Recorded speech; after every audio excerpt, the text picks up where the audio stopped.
Welcome to the Draw Shop's Get Genius podcast, where we talk to today's business influencers to pick their brain and pull out their genius. It's time to get genius. Hello, listeners. Welcome to another Get Genius podcast.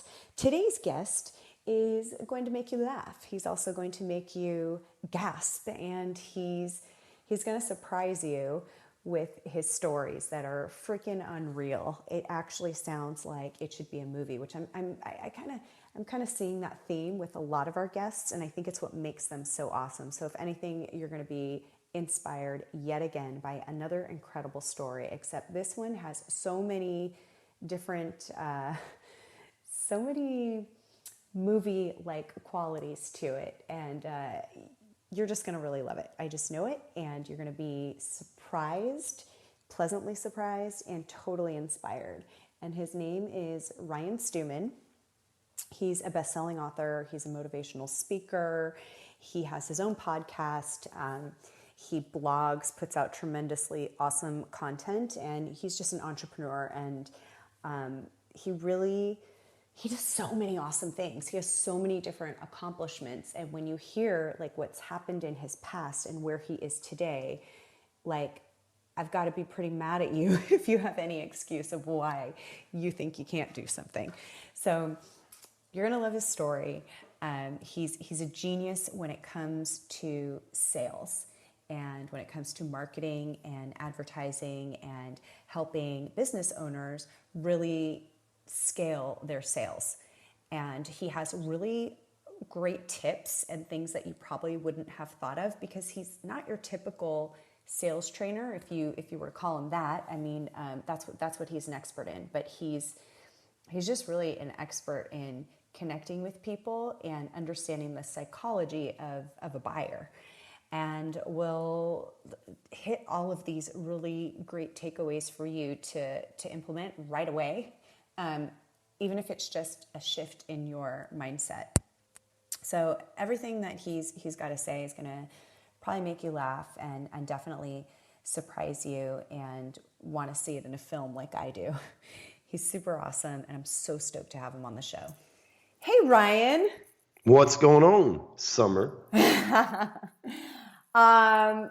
going to learn a lot from you today. I'm pretty jazzed about this interview because you've got some amazing stuff that you've done, a very interesting filled past, and really cool strategies on how to close. So I'm really excited for our listeners. You know, when it comes to the shit, I am full of it. So perfect. I'm happy. Awesome. So, okay, you have done a lot, like a lot. I know you've got this like incredibly long list of, all these accomplishments and things that you've done. But I want to go back to you at like 17 years old. You dropped out of school. You were labeled with ADD. I want to know what made you decide at that age to drop out of school, and then kind of give us the journey to where you are today.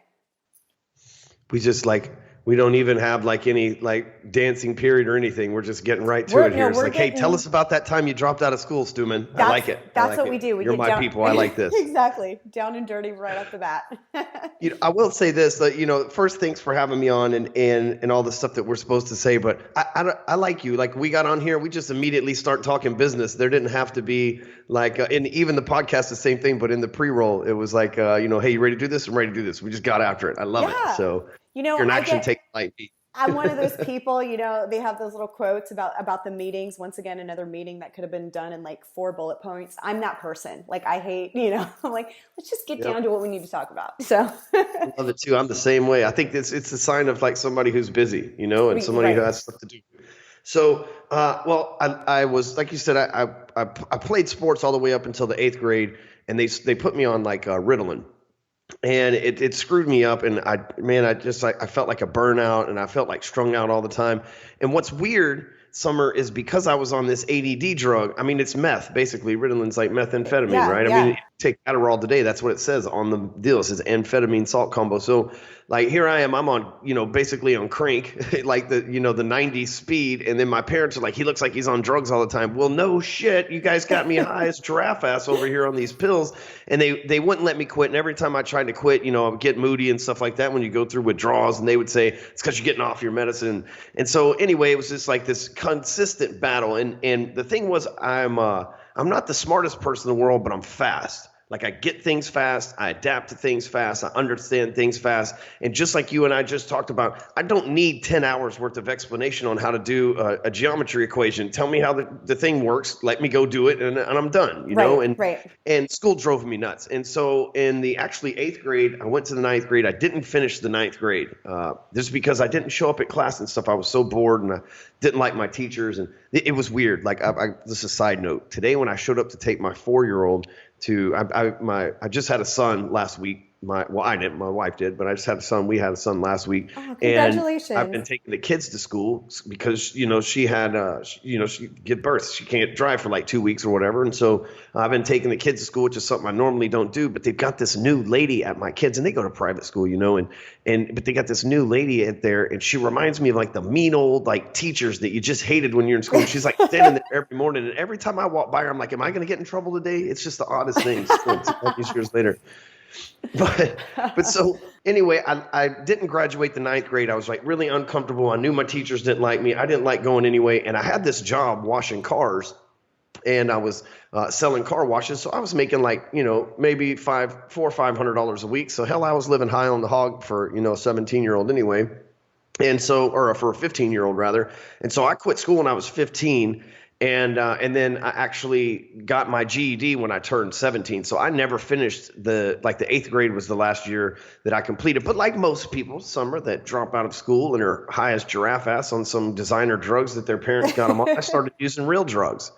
And, the first time that I tried cocaine, it was like all in the same night. So it wasn't like the first time, but it was all the same night. Like I overdosed and died. And then I ended up getting, like I died. They brought me back to life and they arrested me. I'm like, you should have just let me leave. Damn it. You should have just let me go. Right. Like, it's like, oh no, bring them back and then arrest them. Let's make this really bad for them. Wow. And so it's like, sometimes and I'm glad they brought me back now, but like, geez, like what a rough night. And so, after fighting that in court for a while, I ended up getting sentenced to 2 years in prison. So like I am your stereotypical, like dropped out of school, got on drugs, overdosed, went to prisons. Like, yeah, this guy's got a great success story. Yeah. And so like, but that's what happened to me. And I got out of prison and I went back to work at that car wash. And while I was in prison, I became a reformed man. Like, I mean, I was just somewhere the other night. And there was pretty crazy, shaky stuff going down. And they're like, you don't get involved in none of this? I'm like, nope, I'm out of here, folks. Like, I'm pretty straight-laced dude, despite, like my really casual way I carry myself. I'm pretty straight-laced. Prison really did scare the hell out of me. And I got out. I got a job at the car wash. And, my whole life goal is to be the best damn car wash dude ever. Yeah. And I was doing a really good job of winning that. And I had helped several of the stores for the company that I worked for go, whichever one I was at became number one. It was no coincidence after I did it like the third time. And finally, I worked here in the city that I live in now, Plano, at the car wash. And one of the regular customers offered me a job in mortgages. And so I took her up on the job in mortgages. And within my first like 2 weeks of working there, I made like $6,800 or something like that. It was a ridiculous amount of money for me coming from prison. Yeah. All of a sudden I made this. And then like the next month I made like $7,400. And then all of a sudden I got no more bills. I'm rich. Like, I mean, and I know obviously, $100,000 a year is not rich, but to me at that time, that was more money than my parents made. It was more money than anybody I knew made. Oh yeah. Else. And, did really well. So I sold a bunch of houses and made millions of dollars. And then damn it, if I didn't have to go back to prison again.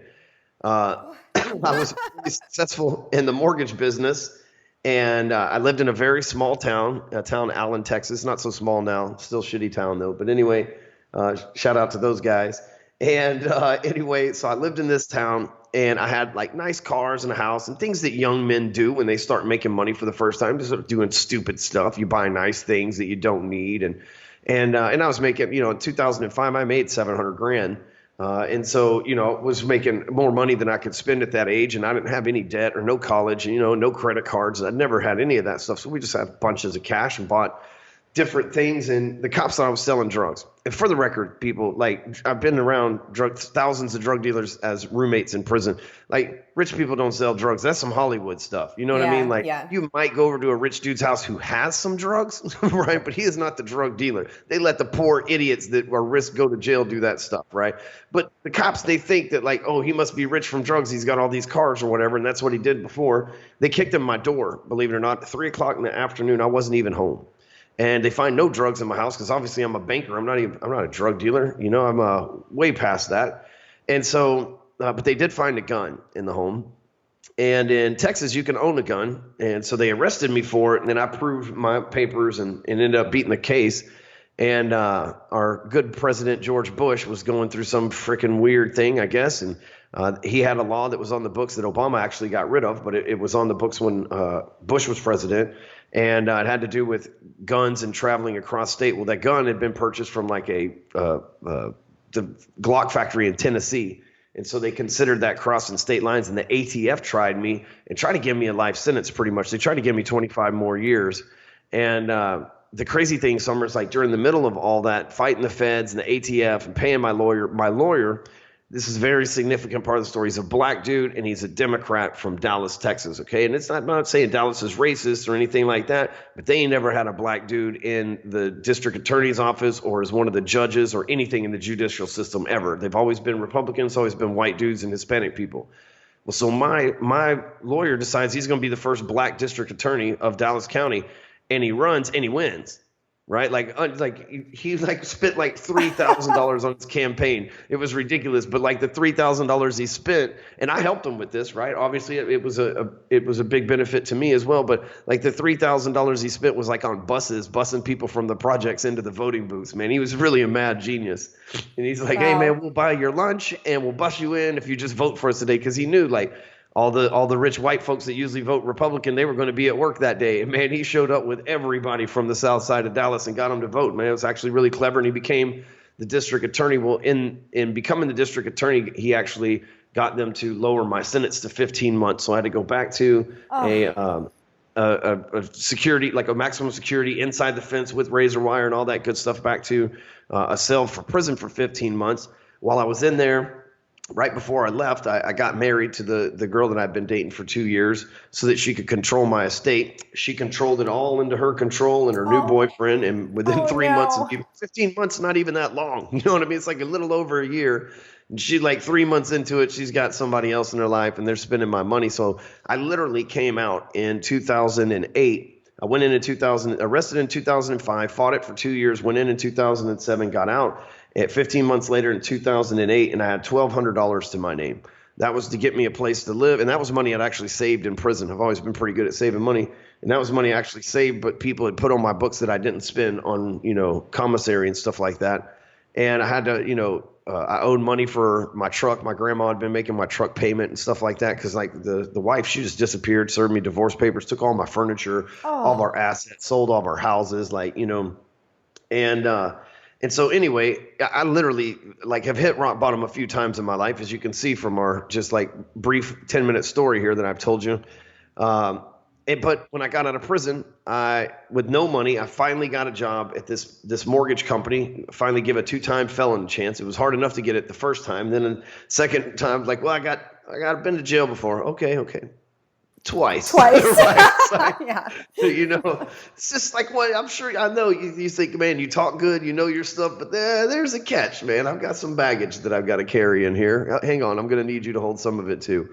Yeah. And so anyway, I get a job in the mortgage company. Within 30 days, I'm their top producer, and I'm back making $300,000 a year at this bank job.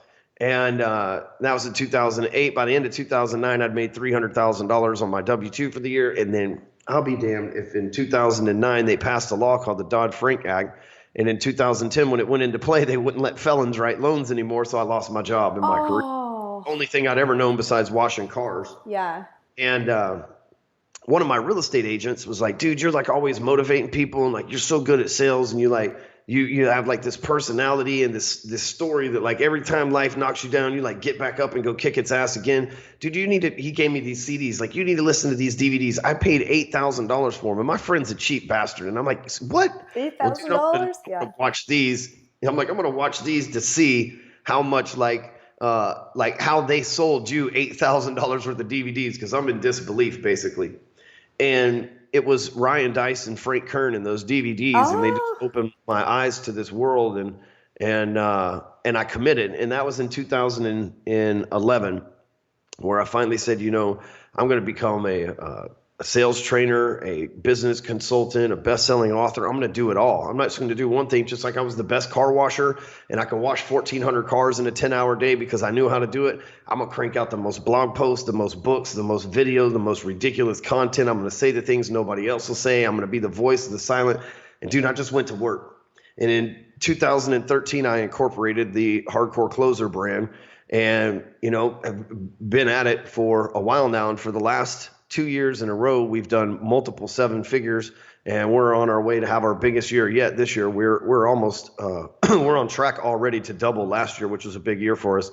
And so, I'm not an overnight success. I'm actually a lifelong struggle that finally broke through, and a lot of it's been due to upper limits and stuff like that. So sure, I'm gonna let that set in with you and the audience and everything for a minute, and finally stop talking for a second here. I feel like, I want to say this is a movie, but it's really like a series.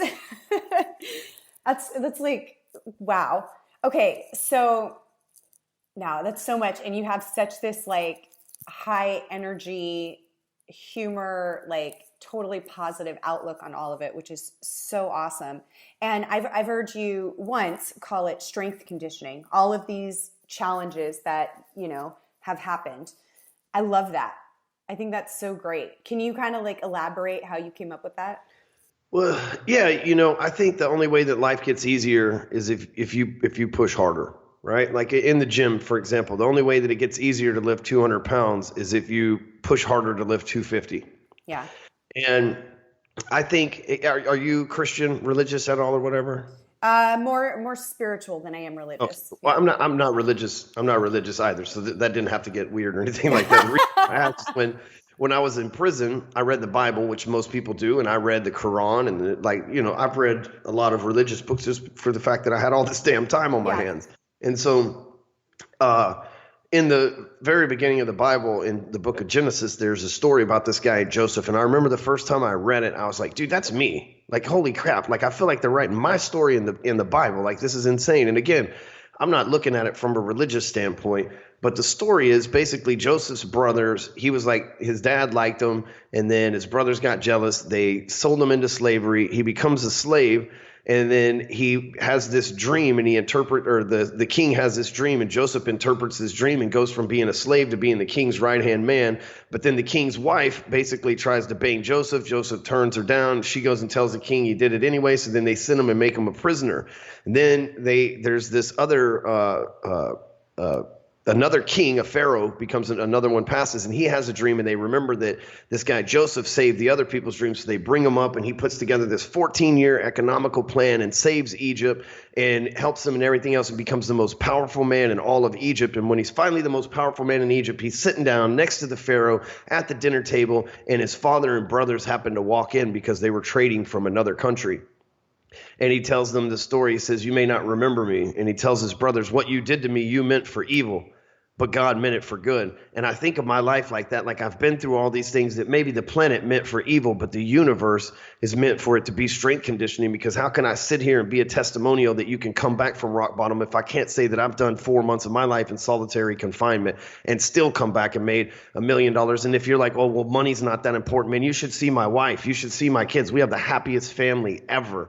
I have a family of choice that I've chosen to do the rest of my life with, that I'm committed to. And as many times I've had my heart broken and I've been through all this stuff, these were strength conditionings for me to appreciate the person I have in my life right now, to me to appreciate the employees that work with me, the business partners that I have, the clients that I have, the lifestyle that I have, because I've lost it all so much before. But the best part about all of it is it allows me to be a voracious risk taker, because I don't give a shit. I survived prison riots. You think I give a damn if I owe a credit card company or an internet marketing company money? I don't. I'm not scared of anything.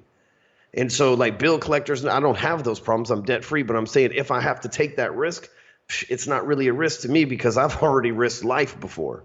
And nothing's taking you down. That's so great. That's like, we could end right now. No, that's so inspiring. I love that, and thank you for that. Okay, so now that we now I'm like, wow, I'm just like letting all of that set in. Usually I'm so great at like transitioning into the next thing, and I'm just like, wow, I'm just sitting there and taking it all in. But I'm going to transition here. I want to talk about how you found this love for sales and training, and maybe, I mean, I'm sure it's part of your experience that you bring into this. So were you always good at sales, or was it something that you developed, taught yourself? Like what's the story with you and coming into sales training? All right, so let's get weird here. Okay. In my life, I was adopted at age 7. Like I said, I left my parents' home when I was 15. 17, got my GED, 19 in prison. We went through that. Sales, if you listen to the stories, like I sold car washes. Then after I got out of prison, I went back and sold car washes. Then I sold mortgages. Then I lost my license and I started selling this stuff. In everything in my life that's abandoned me or hurt me, sales is the only thing that's ever always been there. Like I don't have parents. Like if I got into debt or something, I don't talk to my parents, man. They're not going to pay my bills. I don't even know who those people are, and I haven't talked to them in probably 7 years now. It's been forever. And if something happens, I don't have any fallbacks, but I know sales, and sales is always there for me. And I know that a lot of people that are in sales, they're there because they're like me. They come from this hardcore lifestyle and they made some bad decisions when they were young, or they couldn't afford to go to college, or their parents didn't, have the best decisions for them. And so they got into sales, and then they make money. And they usually do stupid stuff with it, like hookers and blow and bottle service and all these things. And I'm not telling people not to go have a good time, and I'm not judging people if they want to do drugs. By all means, whatever makes people happy. But what I am is I'm being a voice out there that can be real, and I can tell these stories, and I can say that this is the other side, and I can tell you that sales is going to be the only thing that's there for you. And my business is more than just sales. Like people know me as the hardcore closer, just because that just became a nickname that people in the sales community would call me. Be like, dude, that guy's the hardcore closer. And it just kind of started like that. And I know if you get a cool nickname, like don't knock it, because your next nickname could suck, and then everybody calls you like Shitty McFart Pants or something like that. And you're like, dude, I was the hardcore closer. I should have just went with that one. And so it just kind of came about. But I really do so much more than just sales. It's actually a really small part of what we do. We're focused on sales, but like the traditional sales, when people think like getting on the phone or all that stuff, that's not what we're really about. It's like more of a modern thing. But I know that anytime I'm in trouble, the one thing that I can count on, get me out of it, pay my bills, whatever, has always been sales. And I know there's a lot of people out there that if they could figure out how to get better at it, whether it be through making funnels or videos or doing podcast interviews or whatever the case is, if they can figure out how to get better at it, then they can make more money. And I've seen it because I've helped people become millionaires at this point in my career. So I've seen someone's quality of life. I've seen people go through divorce and then end up happier than they've ever been before, and finally find the person that they were clear about and intentional. I've seen these life changes, and people build organizations and huge companies that go on to employ thousands of people. I've helped people do that at this point. And, it's all been done through sales. And that's what keeps me passionate, So for you, having sold various different things, what's important to you when selling a product or service? Like, could you just sell anything, or does it have to mean something to you? No, you know what? I have to believe in it. I believe that I'm the best at what I do right now. That's why I sell this stuff. I believe that with 1,400 YouTube videos and 800 handwritten blog posts and another 200 blog posts throughout Entrepreneur and Forbes and 5 best-selling books and all the other stuff that I've done, I sell it because I believe in it. Prior to this, the last real sales job I had was I sold cars for 6 months so I could have insurance when my oldest son was born. And I was the top producer there. And I sold Fords and Lincolns, and I drove the most expensive car that Ford made, which is a Lincoln MKS. And because I believed in the product, right? I went to the place that I bought the car from to get a job. Yeah. Prior to that, I was in the mortgage business. I'm on house number 41 right now. I just put the contract on my 41st home. And so, like, obviously I'm a big believer in real estate and investing and owning and all that stuff. And so the thing is, I have to really believe in it. I own an alarm company, yourfreealarm.com. We give free alarm systems away to people from ADT. And the way that I got into that is somebody gave me an alarm from ADT, and I upgraded and bought some cameras and stuff like that. I think it's the coolest thing on the planet. And I was like, man, I want to sell this stuff because I like it. Yeah. And so, now we got an alarm company that does a significant amount of business. And I have to believe in it. It has to be something that I think is tangible and cool. So I could sell anything. I mean, I'm a salesperson. You put it in front of me, I'll sell it. I mean, I'm confident enough to say that, but I don't want to sell anything other than something that I really like and am passionate about, Right. So why are you touted as the voice of reason in the sales community? Well, again, we started this podcast out talking about, guns and drugs and prison, and we've covered all sorts of various topics. You can't get a guy like Grant Cardone on here to have that conversation with you. You sure can't get a guy like Brian Tracy to get on here and have that conversation with you. And I like both of those fellas, right? It's nothing against them. It's just that would be way bad for their brand because that's not who they've built themselves at, right? Grant's the Church of Scientology, and he's very active in there. And Brian Tracy's the Christian church, and he's very active in there. And so you've got the same with when Zig Ziglar was alive. And I'm the first guy that I know of to really come along and be like, hey, man, I know that we like to have these sales trainers that pretend that we all go to church on Sunday and are all going to heaven. But I know, because I worked with you fuckers, most of us are going to hell. And there's got to be somebody to communicate with y'all too. Yeah. And turns out there's more degenerates in the sales industry than there's church people, right? And I'm just being funny saying degenerates, but there's more people like me in the sales industry than the guys that are polished and go to church, right? There's a whole lot more folks like me, and there was nobody out there really catering to them. And so I got to step up and be that person. And I don't have a financial license or a real estate license or any kind of anything other than a license to do business in the state of Texas. I don't have any bosses or any authorities or governing spots. So I could basically just tell it like it is, and nobody can fire me. And as long as I pay my taxes, I can keep doing business. As long as I don't rip customers off, then I can stay in business. And I get to say the things that the other people can't. And look, it was hard. At first, people would say things like, you shouldn't be cussing on Facebook, right? Yeah. And now that's like the norm, but in the beginning, people were like, it was hard for them to embrace my realness.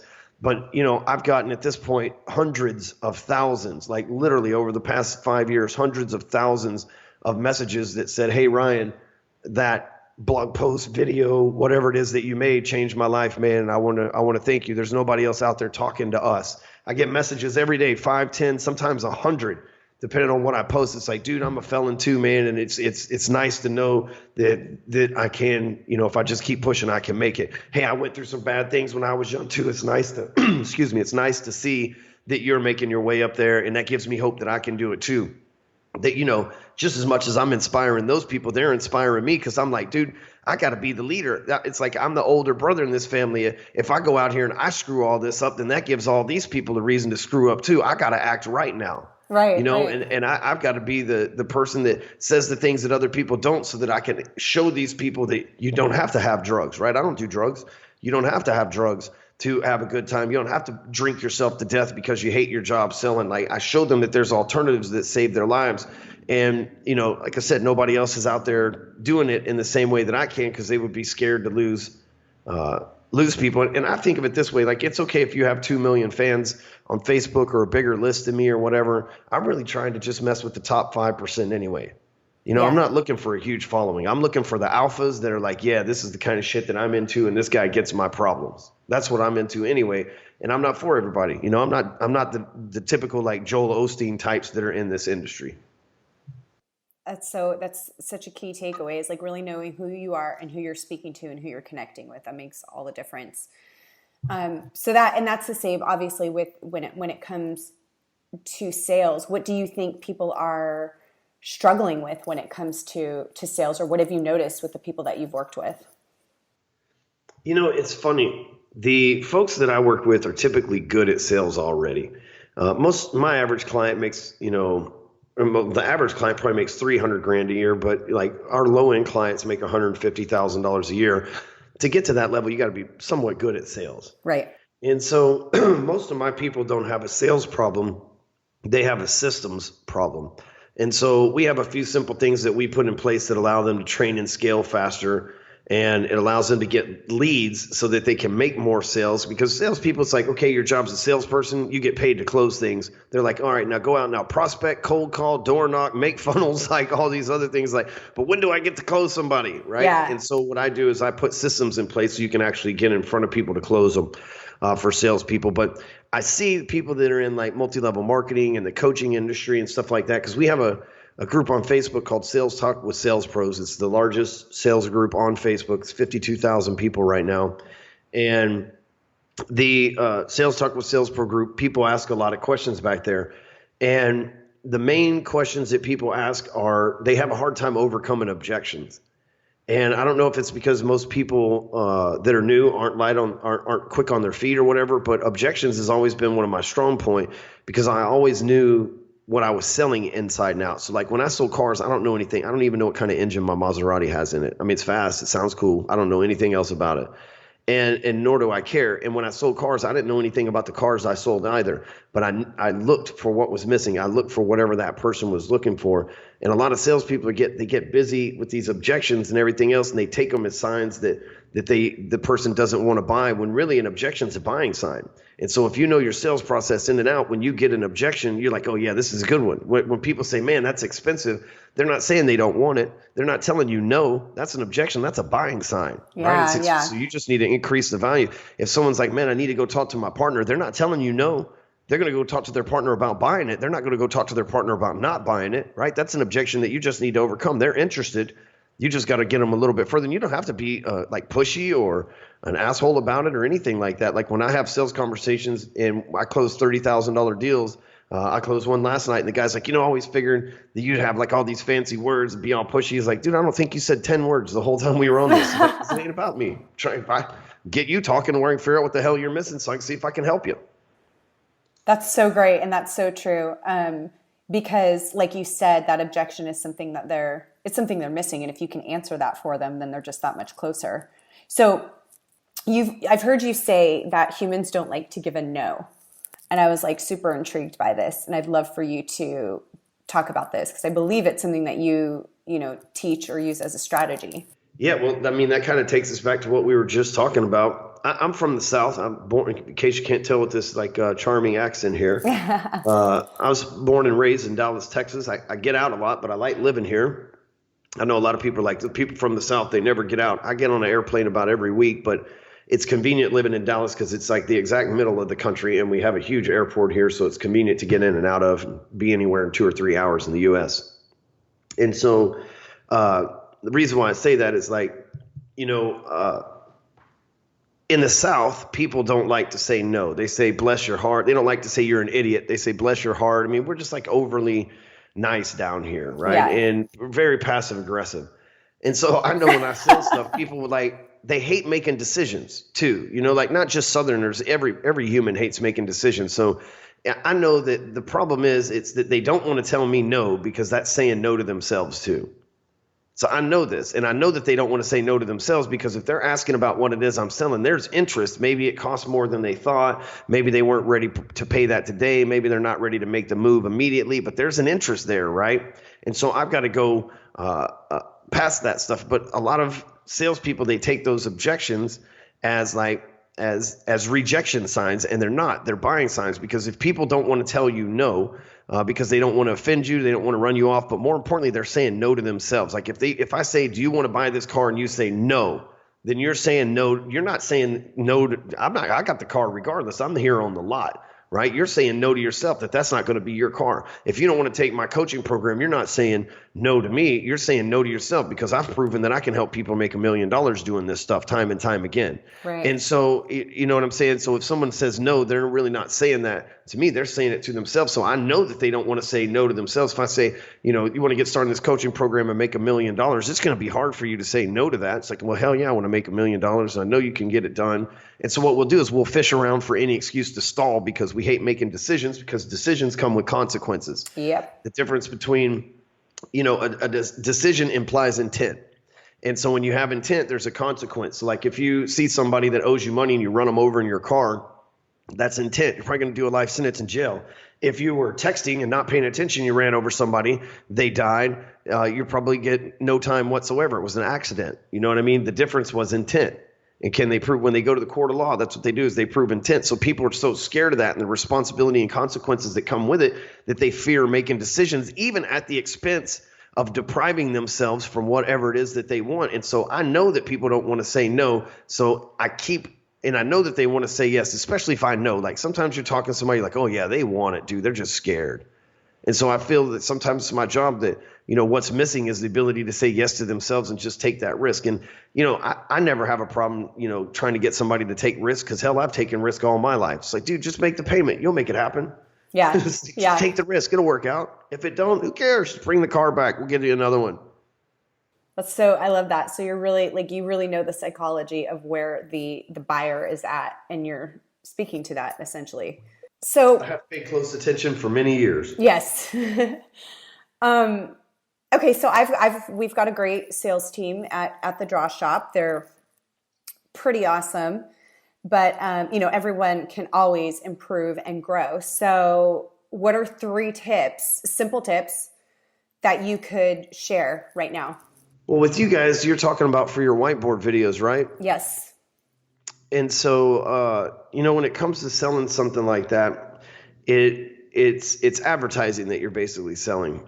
And so one thing that I would reach out to you guys is I would reach out to people who already have them that aren't as good as yours.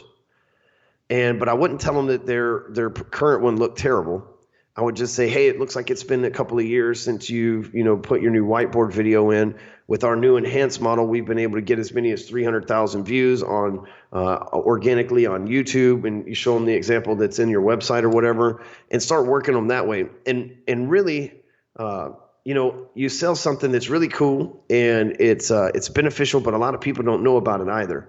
And so, what I think would be funny for you guys is actually do a whiteboard, selling whiteboard stuff. And maybe I've already done that, but tell one of your clients' story on the whiteboard, and then send that out to your people, as your sales presentation. So you have meet Ryan. Ryan was broken in jail, and he used one whiteboard video, and now he's a millionaire driving a Lamborghini, hanging out at the Playboy Mansion on the weekends.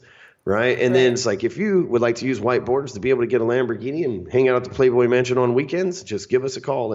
And I would run that by them. And I think demonstrating your own stuff and a success story from someone who's used your stuff, I think that's going to be a lot of social proof and really say something for you guys. I've actually bought, if you go to clickso.com, I actually bought a whiteboard video type thing for that technology about a year or so ago. Awesome. I love that. And then just the whole humans don't like to give a no, I think is so great. And I really love the questions lead to confession. I think that's so great, because the more that like you said, you're listening, you're just listening to them. And then they're going to reveal what it is that what they really want, what's missing for them. And then you can offer the solution to that. And it is pretty simple. Like you said, it's not all fancy. And a lot of people do like to get fancy. We do interactive videos as well. And it's funny. There's no selling about how it works and how the technology works, because nobody really cares about that. It's really about how's it going to fix that problem for them and make their customers more engaged. So those are such great points. So I'd love to know, and for our audience to know, so we know the type of people that you work with. How can people work with you and learn from you? Because I don't even think this has to be, in any business that you're in, marketing you're always doing some type of marketing, some type of selling. And this comes into play in, your copywriting, everything. So I feel like it's something beneficial for whatever position you're in, really, because you're always communicating with somebody. So what kind of things are you offering, and how can people work with you? Well, it's easy. We start everybody in something called our entourage, which it's a mastermind. We have online training. We do 2 live trainings a month, and we have a Facebook group and stuff, and newsletters that go out. I created this. Just let me say this for a second. I created the ultimate mastermind because I've been in so many. I just spent $55,000 yesterday joining other people's masterminds, because I believe that it's important to do that and hire mentors and stuff. And so, with mine, it's called Break Free Academy Entourage. You can go to breakfreeacademy.com/entourage. Okay. And by the way, we do offer affiliates. You can go to hardcoreaffiliates.com if you want to help us resell the program there. But we send a monthly newsletter that I write that's usually about 7,000 words. So, I mean, there's like a lot of heart and soul pulled into it, and it's hilarious. And then with the newsletter every month, we send out a gift. Sometimes it's a T-shirt, sometimes it's a sticker, sometimes it's like a Yeti mug. Like we send all sorts of cool stuff out to our members to entice them and reward them for hanging out with us. Then we do 2 live streams a month. Tonight, I'm going to teach people how to make the ultimate $47 product funnel, because we do night school the first and third Tuesdays of each month. And then we have an online training program that they can log into with, about 15 or 20 different videos on mindset, sales, training, marketing, Facebook ads, like the whole how to build funnels, like you name it, it's all back there. And then we have a Facebook group that I have a tech team that works in there. Like it's their job full time to just answer people's questions and stuff in the group. So, and all that's only $2,500 a year or $297 a month. So it's like totally affordable. It's something that some of these guys are out there charging $50,000 a year for and don't even offer that much support or cool stuff or whatever. But I've been at this for a while, and we got several hundred people in the program. We just launched it in December, and I think we have had 400 members so far, getting pretty close to 400 anyway. And so it's growing pretty quick. We're adding about 100 people a month, if you can do the math there. And we've had a lot of people get success with it. And that's really where we start. We have other, things that go up in rank from there, but that's pretty much where we like to start everybody, because I'm not for everybody. My job's not to be like, oh, Summer, you don't deserve it. You're just like, my job is to push you. It's like, hey, Summer, shut up and get back to work, because if you don't make this bill this month, your kids are going to starve. Like that's kind of how I am. So I'm not for everybody. So we like to try to ease people into it with the entourage so that they don't get roped up into some kind of commitment that they can't fulfill with us. So Right. Exactly. I love that. Okay. So can we go over those sites again? We've got the Facebook community, and what was that called again? Yeah, so it's Sales Talk with Sales Pros. So I have 2 Facebook groups, and maybe one, I'll give both for your listeners because it probably applies. Is one of them is Sales Talk for Sales Pros with Sales Pros. You can go to salestalkgroup.com, and it just takes you right to the Facebook link. The other one is Small Business Big Thinkers, and you can join it as well. And so the Sales Talk one's 52,000 people, small business. We just started a week ago, and it's like 1,500 people or something like that. And they're 2 different conversations. One of them's all about sales. The other one's all about running business and motivating a team and stuff like that. So there's that. And then the mastermind that I talked about was breakfreeacademy.com/entourage. Okay, Break Free Academy is what our product line is pretty much. Okay, great. And free listeners will have all that in the show notes and blog post. Awesome. And that's kind of where they would begin, is at the entourage level. Yes. Awesome.